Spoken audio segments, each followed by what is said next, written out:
Good morning. Morning మ్యాగజైన్కి స్వాగతం. ప్రముఖ దినపత్రికలో వస్తున్న వార్తల వెనకాల జరుగుతున్న పరిణామాలు చూద్దాం. ఈనాడు చూస్తే ఒక పెద్ద అడ్వర్టైజ్మెంట్తో బిగిన్ అయింది. మీ భూమి మీది కాదు, ల్యాండ్ టైటిలింగ్ చట్టంతో జరగబోయేది ఇదే అంటూ దాంట్లో భూ సంబంధిత ఫిర్యాదులు 1,34,000 వచ్చినాయి. 2020-23 మధ్యలో భూ ఆక్రమణల ఫిర్యాదులు 31,000, రికార్డుల్లో తప్పుల మీద 39,000. వైఎస్ఆర్ కడపలో భూ ఆక్రమణ ఫిర్యాదులే 1892. ఫిర్యాదు చేయనివ్వకుండా బెదిరించిన అధికారులు ఫిర్యాదులు తీసుకుని దాఖలాలు మరెన్నో వేలల్లో అంటూ అది చంద్రబాబు ఉన్నప్పుడు ఉంటాయి, తర్వాత ఉంటుంటాయి. కాకపోతే దానికి ల్యాండ్ టైటిలింగ్ యాక్ట్కి అసలు సంబంధమే లేదు. అలాంటి ఫిర్యాదులు రాకుండా ఉండడానికే ల్యాండ్ టైటిలింగ్ యాక్ట్ తీసుకొచ్చింది. కానీ దాని మీద బురద చల్లడం అన్నటువంటిది ఇప్పుడు ప్రస్తుతం ఏదైనా సంక్షేమ పథకాలు ఉంది, ఫర్ ఎగ్జాంపుల్ ఏదైనా విద్యాదీవెనో ఫీజు రియంబర్స్మెంట్ సంబంధించినటువంటిది, లేకపోతే అమ్మఒడో ఇట్లాంటి దీంట్లో డబ్బులు తినేశారు 1,000 కోట్లు అని చెప్దామంటే నమ్మరు. ఎందుకంటే డైరెక్ట్ బెనిఫిషరీ ట్రాన్స్ఫర్, దాంట్లో లంచాలు తిన్నట్టు ఎక్కడ చూపించలేకపోయారు. అట్లాగే వాలంటీర్ల ద్వారా పోనీ లంచాలు తిన్నారని చెప్దామంటే అది కుదరలేదు. కాబట్టి ఇప్పుడు కళ్ళ ఎదుట లేనటువంటిది రాబోయేటటువంటి చట్టానికి అది ఎవరినో దోచుకోవడానికి అన్నటువంటి ఒక భ్రమని కల్పించడం ద్వారా ఒక ప్రయత్నం. దానికి సాక్ష్యం ఏంటి అంటే గతంలో భూ వివాదాలు. ఇప్పుడు కోర్టుల్లో ఉన్నటువంటి లక్షలాది కేసులు ఏంటి? అవి చంద్రబాబు ఉన్నప్పుడు జరిగినాయే కదా. మరి అప్పుడు చంద్రబాబు నాయుడు దోచుకున్నట్టు అవన్నీ వ్యక్తిగత వివాదాలని రాష్ట్ర ప్రజల్ని భయభ్రాంతులకు గురి చేయడానికి ఒక అడ్వర్టైజ్మెంట్. ల్యాండ్ టైటిలింగ్ యాక్ట్ అనేటువంటిది సాధారణ ప్రజలకు అర్థం కాదు కాబట్టి దోచేసుకుంటున్నారనే ఒక చిన్న పాయింట్. ఎట్లయితే గతంలో 2G కుంభకోణానికి సంబంధించి జయలలిత కనుక గాలి మింగేశారు అని ఎట్లా ప్రచారం చేసి లబ్ధి పొందిందో అట్లాంటి ప్రయత్నం చేస్తున్నారు. మరి ప్రజలు దాన్ని ఎలా అర్థం చేసుకుంటారన్నది చూడాల్సి. లేకపోతే అరాచకం వినాశకం ఇదే వినాశనం ఇదే జగన్ నైజం. ప్రజాగ్రహానికి ప్రతిరూపమే 3 పార్టీల కూటమి. సమాజానికి జగన్ చాలా హానికరమని జనసేన అధ్యక్షుడు పవన్ కళ్యాణ్ ధ్వజమెత్తారు. అరాచకం వినాశనం ఆయన నైజమైన దుయ్యబట్టారు. శాంతి భద్రతలు భగ్నం చేసి భూములను మింగేసి వనరులను దోచేసి ఇలాంటి వ్యక్తి వ్యవస్థకు చాలా ప్రమాదమని మండిపడ్డారు. 5 ఏళ్ల పాలనలో ప్రజలు పడిన కష్టాలు అనుభవించిన బాధలు వైకాపాను కోకటి వేళ్లతో పెకలించబోతున్నాయని తేల్చి చెప్పారు. కూటమి ఏర్పాటుకు ప్రజాగ్రహమే ఊపిరిలూదిందని, ఆ జనాగ్రహమే రేపు జగన్ ఓడించి తీరుతుందని స్పష్టం చేశారు. వైకాపా పాలనలో అరాచకాలు, అవినీతి, ఆక్రమణలు, కష్టాలు కన్నీళ్ల సాక్షిగా పార్టీని భూస్థాపితం చేయడానికి అన్ని వర్గాలు మహోద్యమంలా కదిలి వస్తాయని ఈనాడు ముఖాముఖిలో ఆయన ధీమా వ్యక్తం చేశారు అంటూ ఆయనతో చేసినటువంటి ఒక ఇంటర్వ్యూని ప్రధానంగా హైలైట్ చేశారు. లేకపోతే నారీ సమర భేరీ అంటూ అధికార పార్టీ అరాచకాలను ఎండగట్టడంలో ఫైర్ బ్రాండ్స్, వైకాపా నాయకులు వేధింపులకు లొంగన తత్వం, ప్రజల్ని చైతన్యపరచడంలో తన వంతు కృషి అంటూ మహిళలు ఎవరైతే సోషల్ మీడియా ద్వారా వీటి ద్వారా మిగతా వాళ్ళ మీద బురచ్చల్లేటటువంటి మహిళలకు సంబంధించి ఒక పెద్ద కథనాన్ని ప్రొజెక్ట్ చేసుకొచ్చారు. లేకపోతే ఓటింగ్ శాతాన్ని పెంచాలి అంటూ రాబోయే 3 రోజులు ఎంతో కీలకం, డ్రై డేని పక్కాగా అమలు చేయాలి సీఈఓ ముఖేష్ కుమార్ మీనా ఆదేశాన్ని హైలైట్ చేశారు. అయితే ఈసీ ఉత్తర్వులపై ఒకరోజు స్టే, పోలింగ్ పూర్తయ్యాకే పథకాల సొమ్ము లబ్ధిదారుల ఖాతాలకు జమ చేయాలన్న ఆదేశాలపై హైకోర్టు నిర్ణయం. ఈ నెల 11 నుంచి 13 వరకు పథకాల సొమ్మును లబ్ధిదారులకు జమ చేయొద్దు. రాష్ట్ర ప్రభుత్వానికి హైకోర్టు ఆదేశం. సొమ్ము పంపిణీపై ప్రచారం చేయవద్దని స్పష్టీకరణ అన్నట్టు. అసలు సింపుల్గా అర్థమయ్యే భాషలో రాయరు ఇక్కడ. తెలివితేటలు ఏంటంటే వాళ్ళ డైరెక్ట్ బెనిఫిషరీ ట్రాన్స్ఫర్ డబ్బులు వేసేయమని చెప్పింది కోర్టు. అంటే వాళ్ళ అకౌంట్లో డబ్బులు పడబోతున్నాయి. ఆ ముక్క చెప్తే డైరెక్ట్గా సరిపోతుంది కదా. కానీ ముక్క ఎక్కడ ఉన్నాయంటే చుట్టూ చూపెట్టేటటువంటి తత్వం, అది ప్రజలకి మంచి జరిగేటటువంటిది కాబట్టి అదే ఇక్కడ విచిత్రం. లేకపోతే పద్మవిభూషణ్ అందుకున్నటువంటి చిరంజీవి, వైజయంతిమాల కూడా 9 మందికి పద్మభూషణ్, 55 మందికి పద్మశ్రీ పురస్కారాలు ప్రదానం చేసినటువంటి ద్రౌపది ముర్ము. ప్రముఖ సీనియర్ నటి కొణిదెల చిరంజీవి, సీనియర్ నటి ప్రఖ్యాత భరతనాట్య కళాకారిణి వైజయంతిమాల బాల్యలకు రాష్ట్రపతి ద్రౌపది ముర్ము పద్మవిభూషణ్ అవార్డులు ప్రదానం చేశారు. మరో 9 మందికి పద్మభూషణ్, 55 మందికి పద్మశ్రీ పురస్కారాలు అందజేశారన్నటువంటి వార్తని హైలైట్ చేశారు. లేకపోతే జగన్ ఓ జలగా అంటూ మళ్ళీ వైకాపా వస్తే రాష్ట్ర నాశనమై, జైల్లో చంపాలని చూసినా నేను జంకలేదు, ఆస్తి పత్రాలపై మళ్ళీ రాజముద్రను తీసుకొస్తా, కురుపాం చీపురుపల్లి విశాఖ సభల్లో చంద్రబాబు నాయుడు. జైల్లో చంపాలని చూస్తే కనుక కోర్టులో ఈ పాటికి దాని సంగతి ఏంటి మొత్తం అంతు చూసుండేవాళ్ళు. ఇప్పుడు అకస్మాత్తుగా కొత్త సెంటిమెంట్ రైజ్ చేసే ప్రయత్నం. దేంతో అంటే దోమలతో చంపాలని అప్పుడు ఎట్లయితే మాట్లాడారో అది నిజంగా ఆయన మీద సూపర్ లగ్జరీ ట్రీట్మెంట్. ఈవెన్ కేజ్రీవాల్కి సిసోడియాకు కూడా ఇవ్వనటువంటి ట్రీట్మెంట్ అక్కడ జైల్లో ఆయనకి సకల సదుపాయాలు అందిస్తే అది చంపబోయారు అనేటువంటిది చెప్పే ప్రయత్నం చేస్తున్నారు. టోటల్గా ఒక సెంటిమెంట్ని రైజ్ చేసేటటువంటి ప్రయత్నం చేస్తున్నారు. లేకపోతే వైకాపా ప్రలోభాల పర్వం అంటూ తూర్పు ఓటర్లకు చీరలో నగదు పంపిణీ, కుప్పం పిఠాపురంలో 3 నుంచి 5,000 రూపాయలు చొప్పున పంపకాలు అన్నటువంటి వార్తని హైలైట్ చేశారు. వివిధ చోట్ల అట్లా చేస్తున్నారు అన్నటువంటిది. ఖచ్చితంగా పంచుతూ ఉంటారు, పంచట్లేదని చెప్తే అంతకంటే వేరేతనమే ఉండదు. అదే సందర్భంలో తెలుగుదేశం వాళ్ళు పంచకుండా, జనసేన వాళ్ళు పంచకుండా ఏమన్నా ఫ్రీగా కూర్చుంటున్నారా? పంపిణీ అన్నది అందరూ చేసేటటువంటిది. కాకపోతే ఒకళ్ళ పంపిణీ ఒకళ్ళు రాస్తారు, ఇంకొకళ్ళ పంపిణీ ఇంకొకళ్ళు రాస్తారు. అదే తెలుగుదేశం వాళ్ళ పంపిణీని సాక్షి రాస్తుంది. ఇద్దరూ ఇట్లా పంపిణీ చేస్తున్నారని వీళ్ళు రాయలేకపోతున్నారు, అదే విచిత్రం. లేకపోతే సాక్షి వచ్చేటప్పటికి అది పెత్తందారుల కూటమి అంటూ కర్నూలు, కళ్యాణదుర్గం, రాజంపేట ఎన్నికల సభలో సీఎం జగన్ ధ్వజం. దుష్ట చతుష్టయానికి ఏం కావాలో మోడీ, అమిత్ షా అదే మాట్లాడుతున్నారు. 10 ఏళ్ల క్రితం హామీ ఇచ్చిన ప్రత్యేక హోదాపై ప్రకటన చేస్తారని అందరూ ఆశించారు. ప్రజలకు తీవ్ర నిరాశ మిగిల్చి మనపై 4 రాళ్లేసి వెళ్లారు. చంద్రబాబు అంత అవినీతి పరుడు దేశ చరిత్రలోనే లేడన్న నోటితోనే పొగడతల. మీ రాకతో రైతులు, అక్క చెల్లెమ్మలు, అవ్వాతాతలకు, పిల్లలు, సామాజిక వర్గాలకు ఏమైనా ఉరిగిందా? పెత్తందారీ భావజాలంతో ఓట్లు అడుగుతున్నారు. రూపం మార్చుకున్న అంటరాంతరపై యుద్ధం ఇంకా మిగిలే ఉంది. ఇదే 3 ఫోటోలతో 2014లో మేనిఫెస్టో హామీలు ఇచ్చి విస్మరించడమే ఆనవాయితీ. మీరు ఇక్కడ నొక్కే బటన్ సౌండ్ ఢిల్లీ దాకా వినిపించాలి. 600 ముస్లింలకు 4% రిజర్వేషన్ కొనసాగించి తీరాల్సిందే. వాటిని మత ప్రాతిపదికన ఇవ్వలేదు, వెనుకబాటుతనం ఆధారంగానే ఇచ్చారు. ఎన్ఆర్సీ, సిఏఏతో పాటు మైనార్టీల ఇజ్జత్ ఇమాన్కు అండగా నిలబడతాను. 7 అసెంబ్లీ సీట్లు మైనార్టీలకు ఇచ్చి పొలిటికల్ రిజర్వేషన్లు సైతం కల్పించిన ఏకైక పార్టీ మీ బిడ్డదే.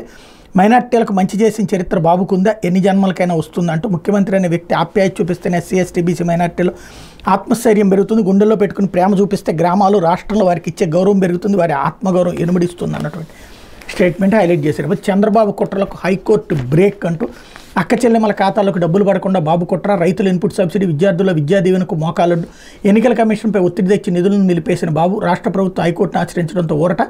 10వ తేదీ నిధుల పంపిణీకి వెసులుబాటు ఇచ్చిన న్యాయస్థానం. నిధులు పంపిణీ చేయొద్దన్న ఈసీ ఉత్తర్వులు 10 వరకు నిలుపుదల, 11 నుంచి 13 వరకు మాత్రం నిధులు పంపిణీ చేయొద్దని స్పష్టీకరణ. నిధుల పంపిణీ అంశాన్ని ప్రచారం చేయడానికి వీల్లేదని కూడా ఆదేశం.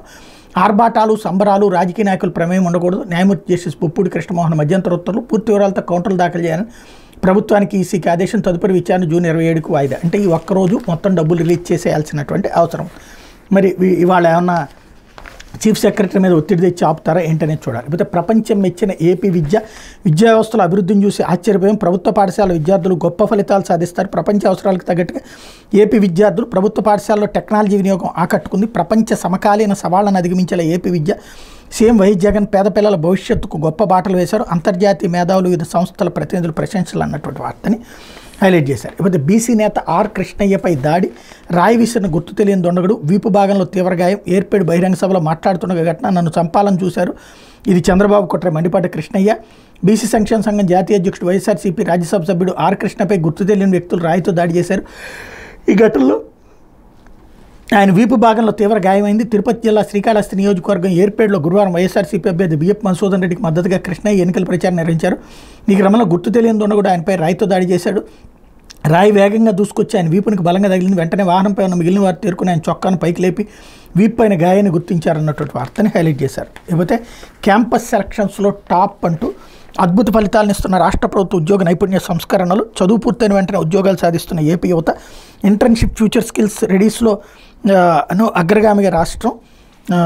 గతేడాది సంప్రదాయ డిగ్రీలో 60,000 మంది క్యాంపస్ కొలువులు, సాంకేతిక విద్యలో ఏకంగా 120,000 మందికి పైగా ఉద్యోగాలు.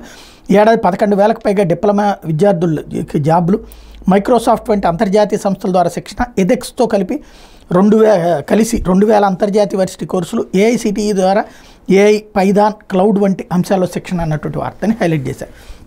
అయితే రామోజీరావు 2,000 కోట్లు అడిగారు, ఆ డబ్బులు ఇస్తే ఈనాడులో వైఎస్ జగన్కి అనుకూలంగా రాస్తానన్నారు. ప్రమాణం చేసి కాదని చెప్పగలరు రామోజీరావుకు టీటీడీ చైర్మన్ భూమన కరుణాకర్ రెడ్డి సవాల్. సినిమా టికెట్ కోసం ₹2 దొంగిలించిన దొంగ బాబు అన్నటువంటి వార్తని హైలైట్ చేశారు. అయితే కాపులు, ముస్లింలకి రిజర్వేషన్లు అక్కర్లేదు. ఓ ఇంగ్లీష్ టీవీ ఛానల్ ఇంటర్వ్యూలో పవన్ సంచలన వ్యాఖ్యలు.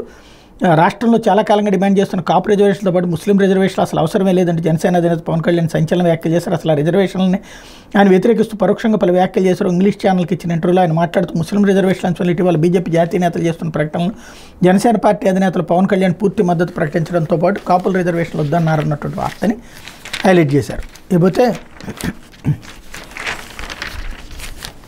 నేడు అప్పన్న చందనోత్సవం అన్నటువంటి వార్తని హైలైట్ చేశారు. ఇవాళ తెల్లవారుజాము 4 గంటలకు ప్రారంభమైంది, సర్వదర్శనం ప్రారంభమైంది.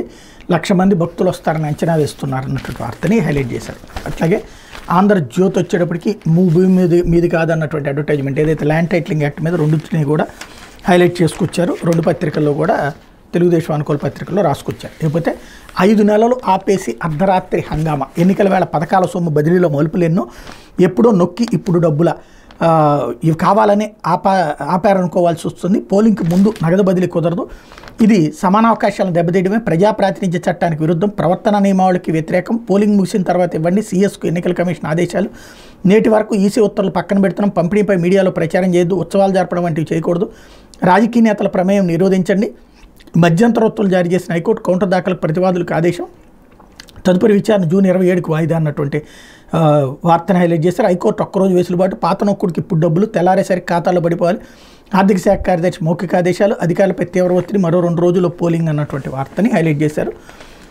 అలాగే తాగే వాళ్ళనే తాకట్టు పెట్టారు, ప్రజలు ఆస్తుల్ని పెట్టడా, తనఖా పెట్టి జగన్ అప్పులు తేడానికి గ్యారెంటీ ఏంటి, పర్యావరణం సిఆర్జెడ్ నిబంధనలు తొంగలో తొక్కారు, రేపు ల్యాండ్ టైటిలింగ్ యాక్ట్కి వక్రభాష్యం చెప్పొచ్చు, భూ వివాదాలు వస్తే కోర్టుల ప్రమేయం లేకుండా చేస్తారా, ల్యాండ్ టైటిలింగ్ అధికారులుగా సజ్జల సుబ్బారెడ్డి ఇంట్లో వాళ్ళని కూడా పెట్టచ్చు, ఈ ముఖ్యమంత్రికి ఏదైనా సాధ్యమే, ప్రశ్నిస్తే దాడులు చేసి ఎదురు కేసు, మాట తప్పిన వ్యక్తికి ఎందుకు ఓట్లేయాలని జనమే అడుగుతున్నారు, వైఎస్కి ఎక్కడ ఆగాలో తెలుసు, అహం వల్ల జగన్కి అది తెలియడం లేదు అన్నటువంటి వార్తని హైలైట్ చేశారు. లేకపోతే బాధుడు లేని పాలన అందిస్తా, జగన్లా విచ్చలవిడిగా అప్పులు తెచ్చి బటన్ నొక్కను, సంపద సృష్టిస్తా, సంక్షేమం అభివృద్ధి చేపడతా, ల్యాండ్ యాక్ట్తో నష్టం, మన భూములపై హక్కు ఉండదు, వాటిపై జగన్ అప్పు తెచ్చుకునేలా చట్టం, జిరాక్స్లు ఇవ్వడం వెనక కుట్ర, గద్దెన ఎక్కగానే 2వ సంతకం దీని రద్దుపైనే, మన పాస్బుక్స్పై జగన్ ఫోటో ఏంటి, విశాఖలో 40,000 కోట్ల భూదోపిడి, మేము రాగానే మక్కెలు విరగొట్టి అన్ని వెనక్కి తీసుకుంటాం, వైసీపీ పాలనలో ఒక్క పరిశ్రమైన వచ్చిందా, డ్రగ్స్ గంజాయి వస్తున్నాయి, యువత భవితపై ఆందోళన బాధ, ప్రజల భవిష్యత్తు కూటమిదే బాధ్యత, దళితులు గిరిజనులు ద్రోహి జగన్, జీవో నెంబర్ 3ను పునరుద్ధరిస్తాం, హోంగార్డులకు జీతాలు పెంచుతూ పింఛన్ 4,000 ఇస్తా, బకాయిలతో కలిపి జూలై నుంచి ఇస్తా, టీడీపీ అధినేత స్పష్టీకరణ, కురుపాం చీపురుపల్లి విశాఖలో భారీ సభలు అన్నటువంటి వార్తని హైలైట్ చేశారు. అట్లాగే ఇవాళ చంద్రబాబు నాయుడు గారు రాష్ట్ర వ్యాప్తంగా 5 చోట్ల ఒకే రోజున రికార్డు స్థాయిలో ప్రసంగించబోతున్నారు, తిరగబోతున్నారు. ఇకపోతే బాధుడు లేని పాలన అందిస్తా అంటూ చంద్రబాబు గారి స్పీచ్లో, అట్లాగే జగన్ గొంతు వణుకుతోంది అంటూ ప్రతిపక్షాలు ఉన్నది ఓడించడానికే విజయవాడ బహిరంగ సభలో పవన్ కళ్యాణ్ అన్నటువంటి వార్తని హైలైట్ చేశారు. లేకపోతే న్యాయం వైపా నేరం వైపా కడప ప్రజలు ఆలోచించాలి, చెల్లెళ్ల కన్నా భార్య తరపు బంధువులే ఎక్కువయ్యారు, షర్మిల ఓట్లతో షర్మిల కొంగు నింపండి, సౌభాగ్యమే, ప్రపంచమంతా కడప వైపు చూస్తుంది, కడప ప్రజలు న్యాయం వైపు నేరం వైపు నిర్ణయం తీసుకోవాల్సిన సమయం ఆసనమైందని APCC chief Kadapa MP Congress అభ్యర్థి వైఎస్ షర్మిల అన్నారు. పులివెందుల నియోజకవర్గంలో గురువారం బస్సు యాత్ర నిర్వహించారు. వేంపల్లె, వేముల, లింగాల, పులివెందుల మండలాల్లో యాత్ర సాగింది. షర్మిల మాట్లాడుతూ ఓటర్లు న్యాయం వైపు నిలబడాలని, హంతకులకు శిక్ష పడేలా చూడాలని పిలుపునిచ్చారు. వివేకానంద రెడ్డి అంత క్రూరంగా 7 సార్లు గొడ్డలతో నరికి చెప్తే సాక్షి ఛానల్ మాత్రం హార్ట్ అటాక్ అని చెప్పారు. సాక్షి ఛానల్ నడుపుతున్నది వైఎస్ భారతి, అలా ఎందుకు చెప్పారో ఈ రోజు వరకు సమాధానం చెప్పలేదు. అవినాష్ రెడ్డిని కాపాడాల్సిన అవసరమే ఉంది. చెల్లెళ్ళు ఒకవైపు, భార్య బంధువులు మరోవైపు ఉన్నారు, చెల్లెళ్ళ కంటే వారే ఎక్కువయ్యారని ప్రశ్నించారు అన్నటువంటి వార్తని హైలైట్ చేశారు. ఇది వాళ్ళ ఆయన కూడా అడిగితే బాగుంటుంది, వాళ్ళ కుటుంబ సభ్యులు వైపు కాకుండా ఆయన ఈవిడి వైపు ఎందుకుంటున్నారు అన్నటువంటిది, భార్య వైపు ఎందుకుంటున్నారు అన్నట్టు. అయితే సజ్జల భార్గవపై సిఐడి కేసు అన్నటువంటి వార్తను హైలైట్ చేశారు. నియంత పాలన సాగించిన వైసీపీకి ఊహించని షాక్ తగిలింది. సకల శాఖల మంత్రిగా అధికారాలు చెలాయిస్తున్న సజ్జల రామకృష్ణారెడ్డి కుమారుడు సజ్జల భార్గవపై రాష్ట్ర సిఐడి కేసు నమోదు చేసింది. నమ్మడానికి ఆశ్చర్యకరంగా ఉన్న ఇది నిజం. జగన్ రెడ్డిని ప్రశ్నించి ఎవరికైనా ట్రీట్మెంట్ ఇచ్చేది సిఐడి. ఏపీ పోలీసులు అయితే ఆయన విమర్శిస్తూ సొంత చెల్లెళ్ళనైనా టార్గెట్ చేసేది వైసీపీ సోషల్ మీడియా విభాగం. అయితే ఏప్రిల్ 1న రాష్ట్రంలోని పేద వృద్ధులకి సామాజిక పెన్షన్లు పంపిణీ ఆగడానికి చంద్రబాబు కారణం అని సోషల్ మీడియాలో నిందలేశారు. రాష్ట్ర వ్యాప్తంగా ఓటర్లకు ఐవీఆర్ఎస్ ద్వారా ఫోన్లు చేస్తూ వైసీపీకి మెయిల్ చేయడంతో పాటు టీడీపీకి నష్టం కలిగించేలా తప్పుడు ప్రచారం చేశారు. దీన్ని సీరియస్గా తీసుకుని ప్రతిపక్ష తెలుగుదేశం పార్టీ ఎన్నికల కమిషన్ ఫిర్యాదు చేసింది. ఆ పార్టీ నాయకుడు వర్లరామయ్య ఫిర్యాదుని ఎన్నికల కమిషన్ పరిశీలించి సిఐడికి పంపడంతో కేసు నమోదు చేయక తప్పని పరిస్థితి జగన్ భజన చేస్తున్న పోలీసులకు ఎదురైంది. వ్యవహారంలో సజ్జల భార్గవ రెడ్డితో పాటు వైసీపీ సోషల్ మీడియా విభాగానికి చెందిన పలువురిని నిందితులుగా చేర్చినట్టు తెలిసిందన్నటువంటి వార్తని హైలైట్ చేశారు. ఇందులో భూతే ఉంది, చంద్రబాబు నాయుడు, నిమ్మగడ్డ రమేష్ కుమార్ వీళ్ళందరితోనే కదా జరిగినటువంటిది. రెండోది ఏంటంటే చంద్రబాబు నాయుడు, లోకేష్ కలిసి చేసినటువంటిది ఐవీఆర్ఎస్ కాల్స్ స్వయంగా ల్యాండ్ టైటిలింగ్ యాక్ట్, దాని మీద సిఐడి కేసు నమోదు చేసినప్పుడు అది వార్తే లేదు. ఇవాళ ఇది వార్తే సార్, ఖచ్చితంగా ఇది వెయ్యాలి, అది కూడా వెయ్యాలి కదా. ఐవీఆర్ఎస్ కాల్స్ గురించి పెట్టారు, ఈ రెండు కూడా ఐవీఆర్ఎస్ కాల్స్ ద్వారా తప్పుడు ప్రచారాలు చేస్తున్నారు అన్నట్టుంది అసలు పాయింట్. ఇది దినపత్రికలో వచ్చిన వార్తలు వెనకాల జరుగుతున్న పరిణామాలు.